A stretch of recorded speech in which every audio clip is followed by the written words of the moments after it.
Yo, good evening, friends. What's going on? Good to see you.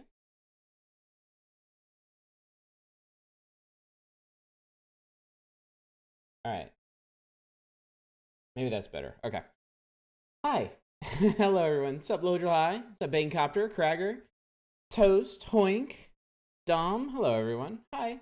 Happy Saturday. Hope you're doing well. I'm doing quite good. Had a kind of relaxing. I had a relaxing second half of the day today. Um, the morning on Saturday is always taken up by schooling and stuff for our kids, and then had to run some chores in the afternoon. But I actually for once had some free time in the afternoon, and I went back and I played more Immune Base from last night. I actually started another game um, as Sheriff Callie and ran around and built a bunch more stuff. I really like that game. I was having a ton of fun with that game. So yeah. Other than that, not much going on. Hope you all are doing well. Welcome to our first rebranded community night. As I'm sure many of you, all of you, most of you are aware, these used to be Hell Nights quite some time ago, where the concept was the same. You were free to make me play whatever you wanted, but I think there was a sense that the purpose was to make me play the worst games you guys could find. Um, but we seem to have moved away from that concept with a reimagining and with the further Twitch integration of having to throw away a ton of dragon coins to make these nights happen now.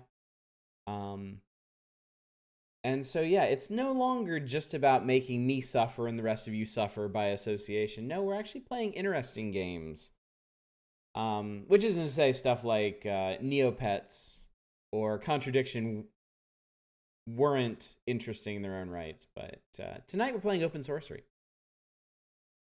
Worst games you can find. How about Ephemeral Fantasia? You're welcome to pitch that for next month. Oh, you put up the tree today. Congratulations. Yeah, we put ours up back the Thanksgiving weekend.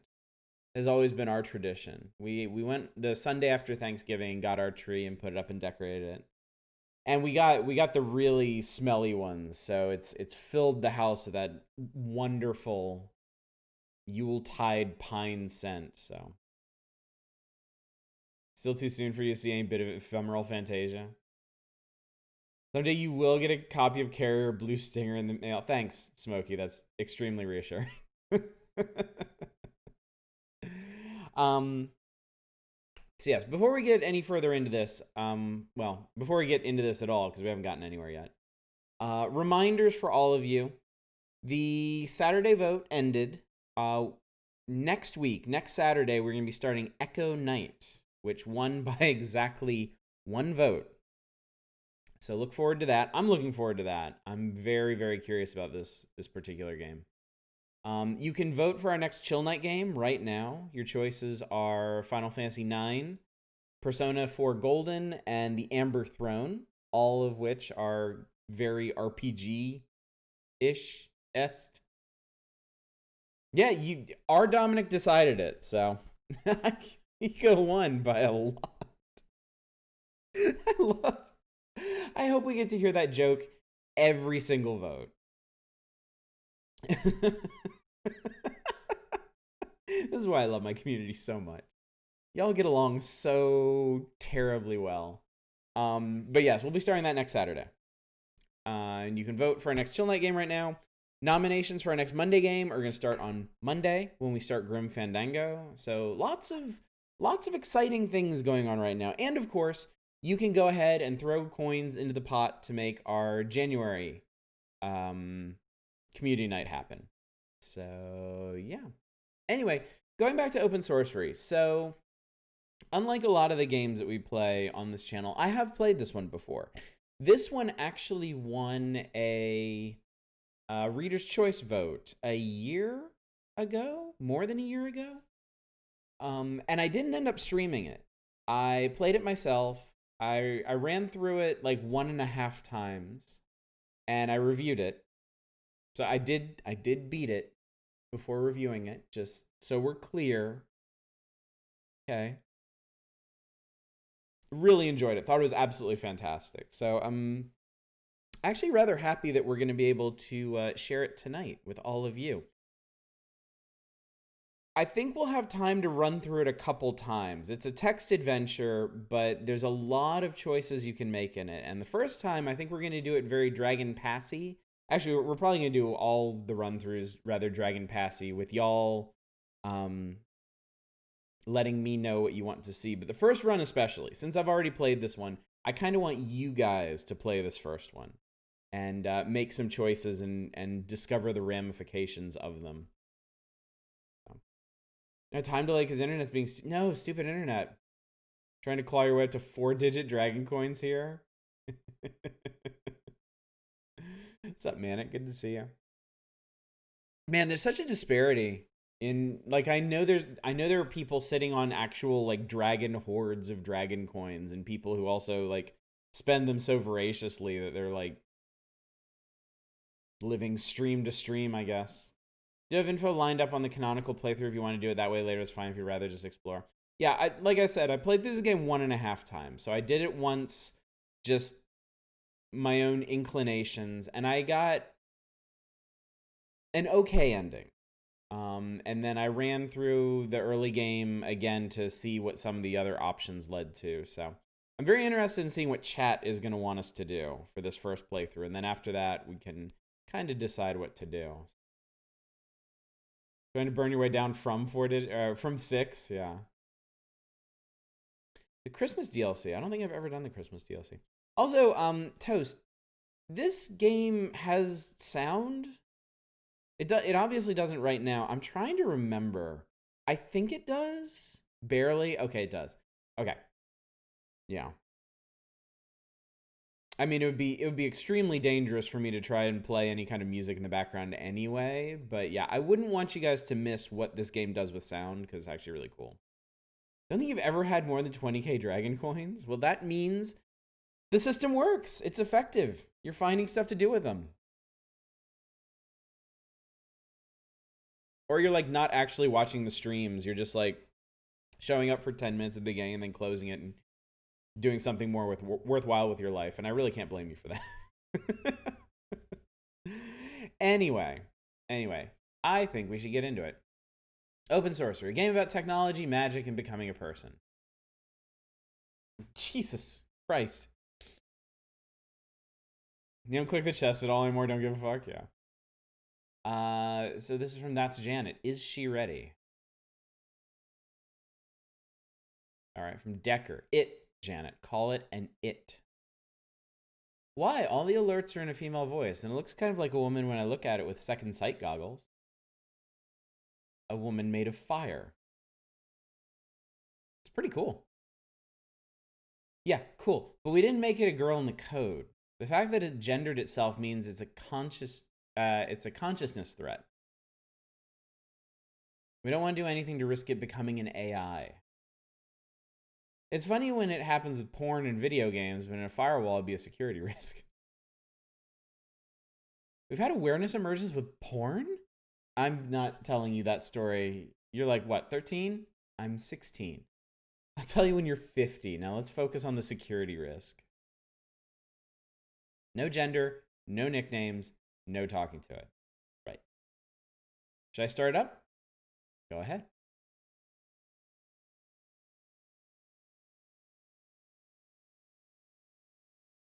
I guess we shall start our boot process.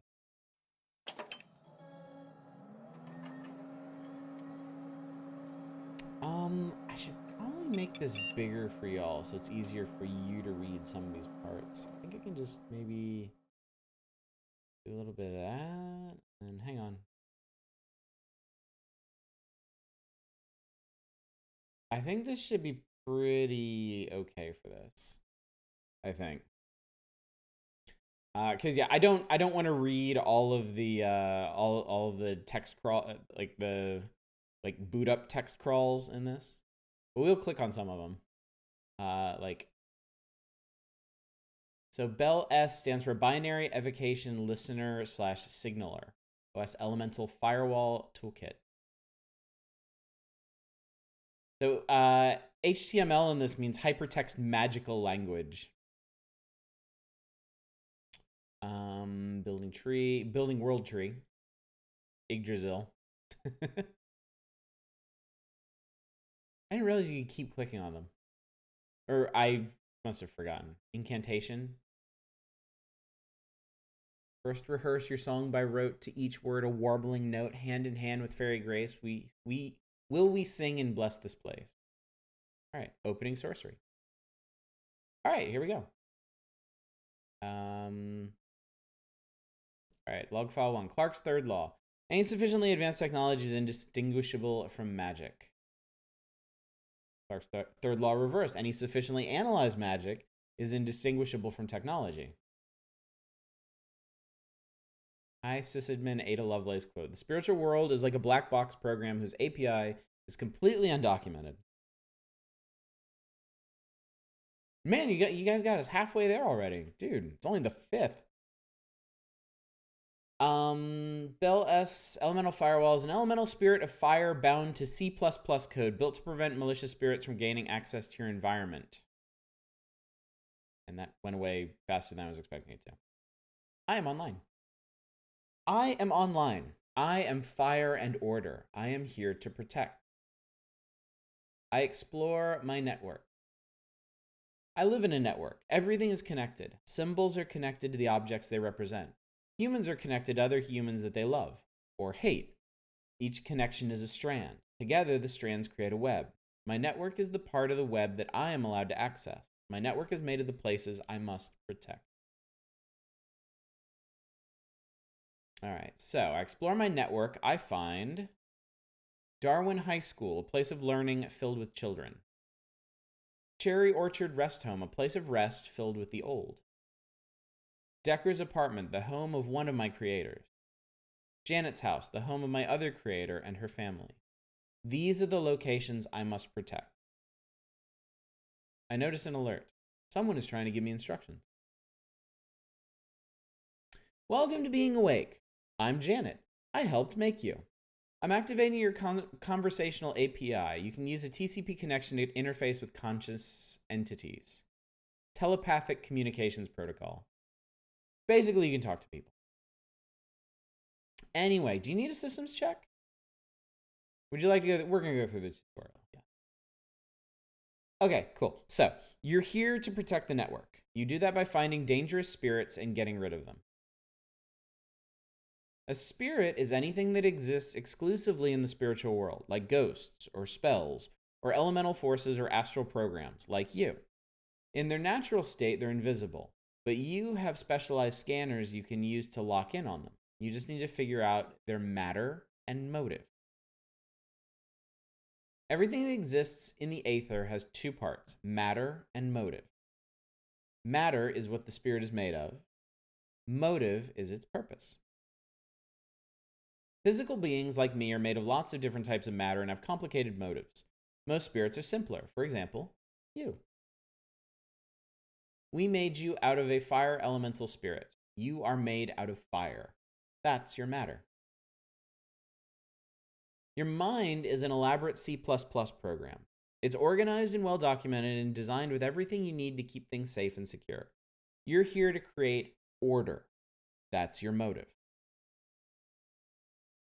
You'll be able to guess the matter and motive of other spirits by looking at what they're doing. Look at what's being affected to figure out their matter. Air spirits stir up the air and make breezes. Dark spirits make things darker. You get the idea. It's a C++ program. Your mom is a basic program. Look at the overall effect they're having to figure out their motive. Chaos spirits will try to cause confusion, play pranks, mess things up. Fear spirits will try to divide people and make them afraid. Death spirits will try to diminish or kill things, and so on. Yeah, owned. Haha.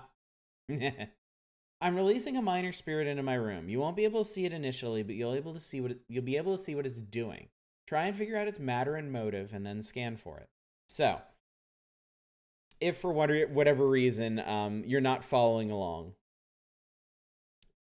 we are playing as a magical firewall program, a literal firewall, I guess you could say. So in the world of open sorcery, magic is used as technology. People can imbue code with magical forces to create magical programs like this. The walls of Janet's room are painted sky blue. Her desk is cluttered. Jan's desk is covered in polished stones, pens, paper, and Game Boy cartridges. Her things are thrown haphazardly, and some have fallen onto the floor. Some of her papers are soggy. Only be around for a bit because you got Shadow Empire and figuring out how to play it. Good luck. Good luck with that. I saw Worst Elephant was saying they were sort of watching while they grind tokens in Dragon Quest VIII Casino.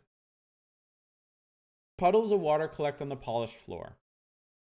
The puddles are shaped like three-toed footprints. They lead into the bathroom. In the bathroom, everything in the medicine cabinet has been scattered onto the floor. The tub is full of water. Done looking. Time to scan. All right, so select matter. Well, we got very, very, very heavy hints that there's water stuff going on. Your options are air, water, dark, light, fire, and earth for matter. So pretty sure it's going to be water.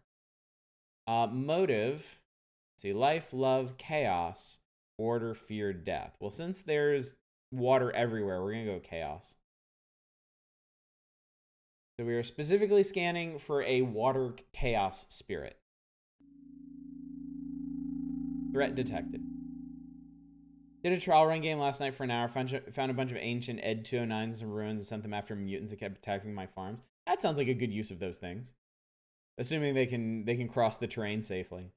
A tiny crocodile-shaped water spirit is swimming in Janet's tub, splashing happily in the water. Good job, you found Toto. He's one of my pets. If Toto were a real threat, you'd figure out how to stop him.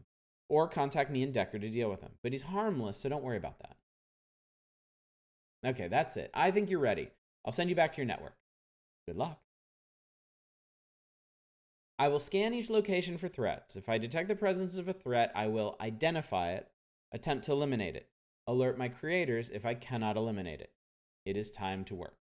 I think he's going to eat her. Toto's a sweetie. Don't worry about Toto. All right, so we're currently monitoring Darwin High School. It is October 24th, 2014. So this is the basic interface for the game. We can change views to different locations. So we're at the school. We can also check the rest home or Decker or Janet's residences. We can access the control panel. And then we have a toolkit. How does an elemental firewall help protect me? And then this just kind of it sort of reinforces what we're supposed to be doing, but it's also got some neat little details. Bell S's open sorcery. Please feel free to download and distribute the code. You'll need to make your own elemental though. All right, so we'll scan the school. I move through this place, quick as a brush fire, subtle as sunlight, leaving no sign of my passing except for the slight warmth of my power.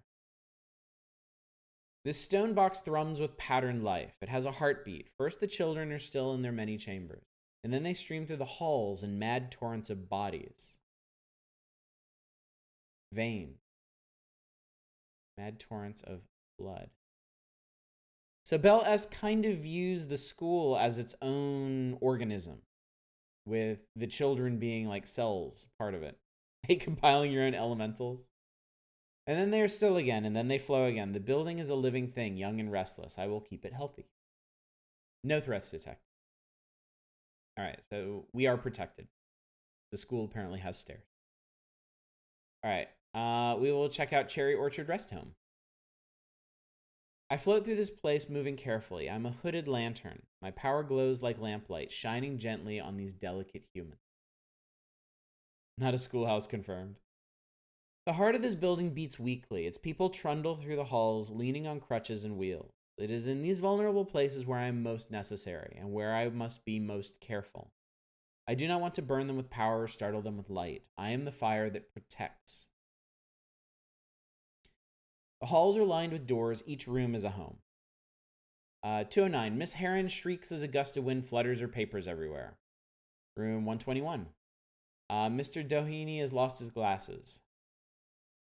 231. Miss Finn complains on the phone that the air conditioning is on the fritz. Cold wind whips up and down the second floor corridors. Room 240. Miss Best shivers, wrapped in her shawl. These are not normal accidents. I can feel it in the ether. Something is here. Everything that exists in the ether has two parts, matter and motive. Humans are made of many different kinds of matter and have complex motives. Most spirits are much simpler. For example, me. I am made of fire. That is my matter. I'm here to create order. That is my motive. My motive drives me to find and eliminate this threat. To locate the threat, I must scan specifically for its matter and motive. I can find clues about its matter and motive by reviewing my general scan. I think we already know this one. We know it's an air spirit.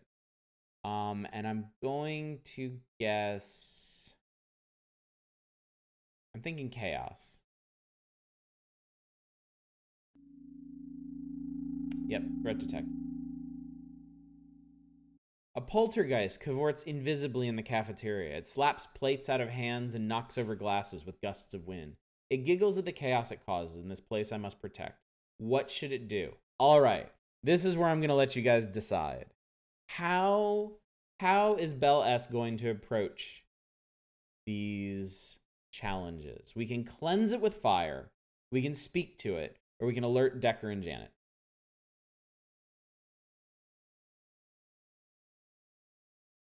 So 1 for cleanse, 1 for alert, 2 for cleanse.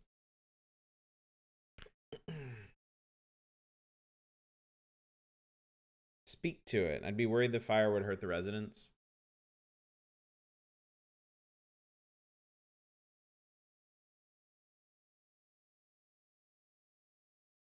Does anyone else want to speak to it or alert Decker and Janet? Because right now the majority, the thin majority says cleanse it with fire. Cleanse it with fire. All right, we will cleanse it. I spread the grid lines of my power through the air. I form boxes of dormant power, lines of unlit gunpowder. I wait patiently for this erratic bit of wind to flutter into the trap that is me. Yeah, Toast, I think you and I should probably sit out of the decision making here and just see what the rest of chat thinks, because I know how all of this will play out.